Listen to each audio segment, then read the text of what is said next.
In this video, we will kick off a series covering the factions of Warhammer Underworlds. Those cursed souls that are trapped within the treasure chest and prison that make up the nearly forgotten city of Shadespire.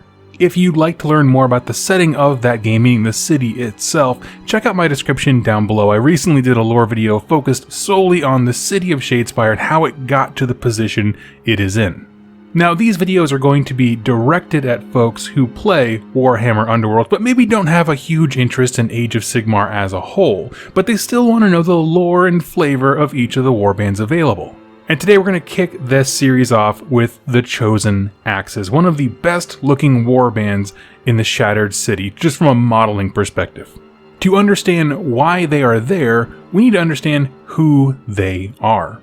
The Chosen Axes are kind of a smaller sect of Dwarden or dwarves called Fyreslayers. These are an extremely aggressive type of Dwarden, and they juggle the business of being a mercenary civilization, right, meaning guns for hire, and a strict honor code. Now, long ago in the Age of Myth, before recorded time is really what that means, their god, Grimnir, set about to slay the biggest beast he could find, and in that quest, he met Volcatrix, the mother of all salamanders.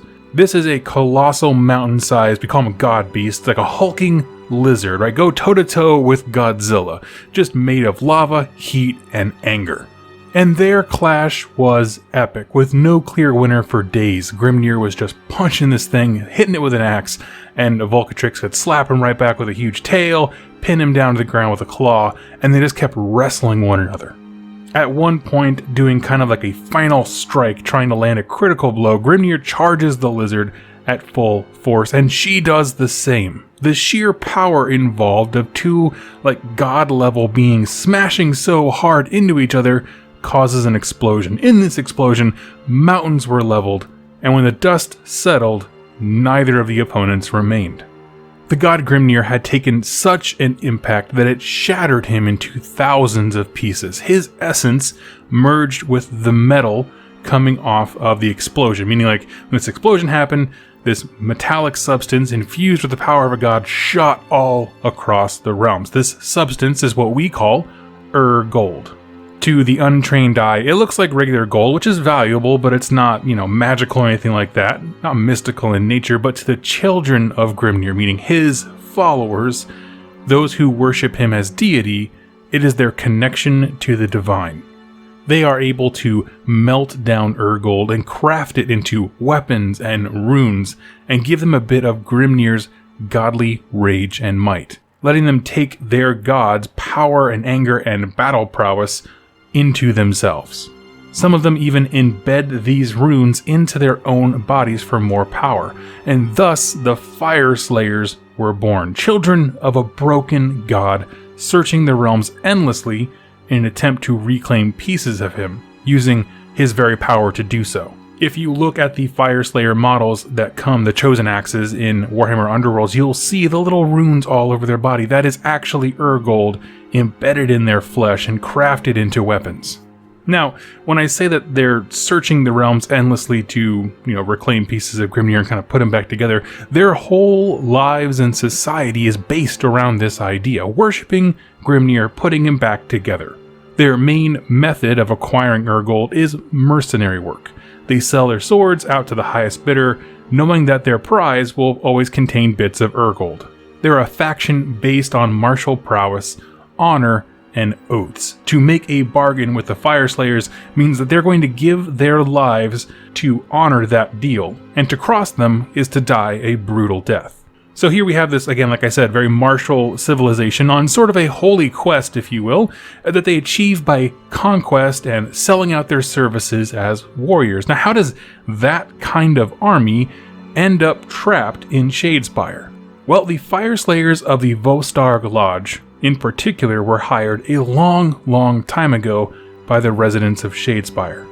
Now, again, if you have seen that video on Shadespire, this is a township, a huge metropolis, but it's made of citizens and artisans and engineers, not warriors per se. So all they had was a bunch of money, but no real military, so they kind of outsourced their military, if you will, and just hired a bunch of very reliable, honorable mercenaries. And the deal worked for everyone. The exceptional commerce going down in Shadespire brought in tons of gold, much of it was gold, and the Fyreslayers had a steady stream of income and the most precious resource to them, gold. And of course, Shadespire was well protected from bandits and thieves and, marauders, that kind of stuff, who would seek to kind of rob caravans and the like. And everything was awesome, and this seemed like a very stable way of getting gold. And this way that the Fyreslayers could send other parts of their lodge out to do more traditional mercenary work, but they'd always have this constant cash flow. It was really an awesome deal. Now all of that changed when Nagash cursed Shadespire, turning it into the shattered city that we know of today, the city that the Fyreslayers were hired to protect. Well, they failed to protect the city from Nagash, and it's the only stain of failure or not living up to their oaths on the Volstark Lodge's history. Now, here's the thing, they're a very honorable people. I'm not sure how they think they could have stopped a curse of that magnitude, but they choose to bear that burden, meaning they feel guilty that they let their end of the bargain down. Now, when Shadespire was sort of ripped from its location, right, it was kind of pulled away in a kind of magical way in between two realms of light and shadow, the guard that was outside the city, the Fyreslayer contingent right there, immediately went in and disappeared. Right? The city is there, but they can't seem to undo whatever evil afflicts it. And then reinforcements came, and they went in, and they immediately disappeared. And now we're going to fast forward a bit, because that was actually a very long time ago. Hundreds and hundreds of years have passed since then. And the defense of Shadespire has sort of become a tradition. Remember, this is the only blemish on a faction that holds honor above all. So, every century they send a Fyrd, and then that's like a small self-contained army, it's just a terminology that they use in their faction, into the city. It's part tradition, part upholding their oaths, meaning it's tradition to send armies out and go, conquest and that kind of stuff, but also just we have this thing that's weighing on us, it's a stain on our honor. We need to be always trying to rectify that mistake. Now, we're led to believe that this has happened several times now, that they've sent multiple of these small armies into Shadespire to try and undo things.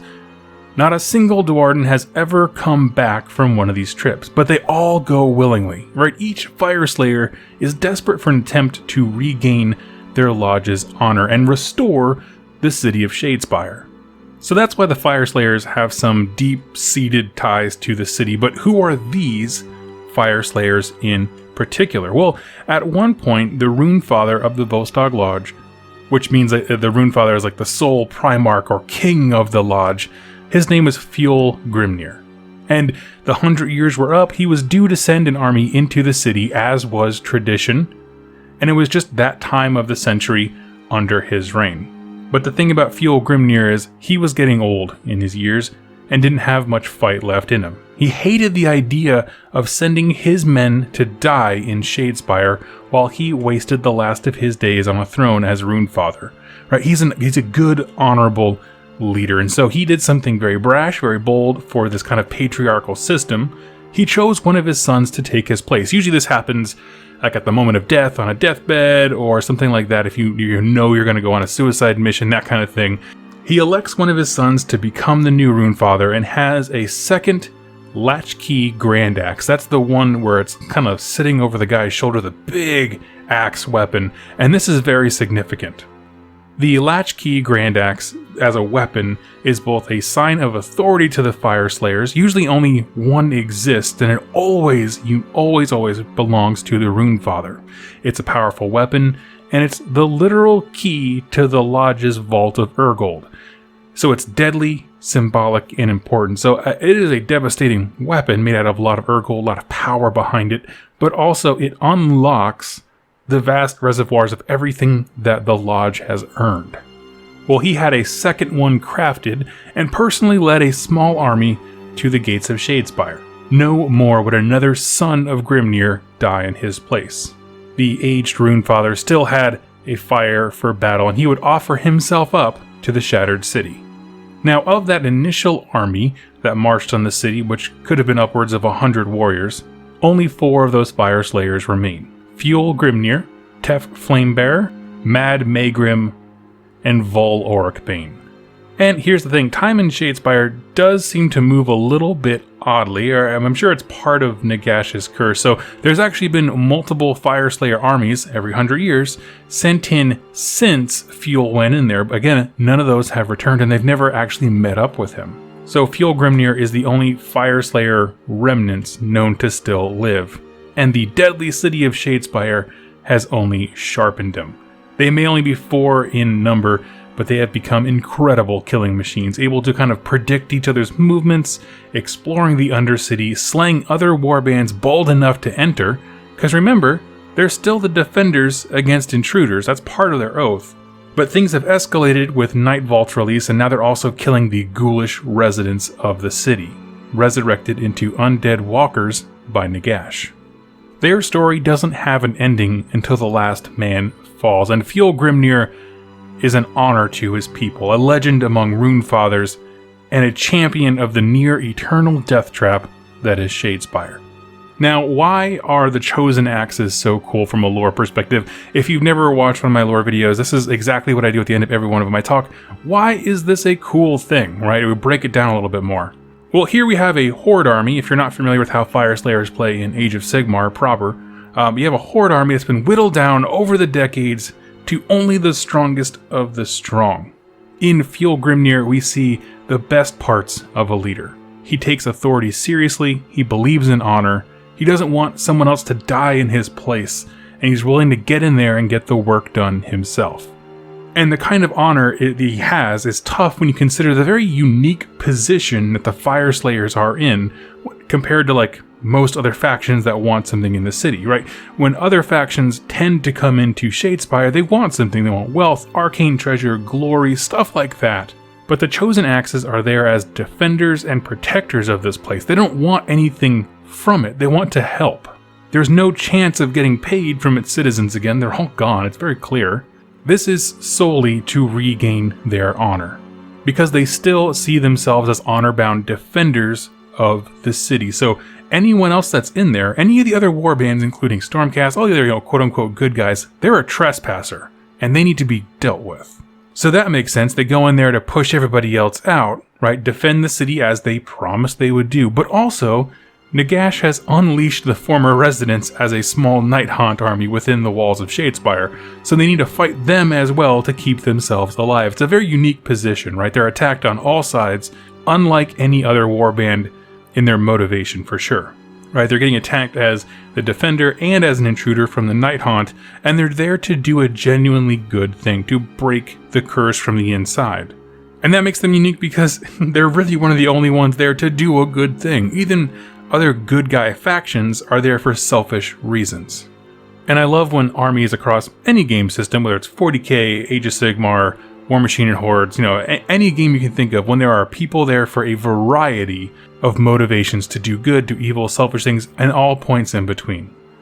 Now, if you want to learn more about the Fyreslayers as a whole, I did an entire lore week where I really broke down the army. We went through all the different background things in much more detail when it comes to Grimnir, their motivation behind that, how Urgold works, as well as like the history since their inception to the current era in Age of Sigmar. You'll find that playlist in the description down below. If you're interested in learning about them, it's a great way to learn more about the army.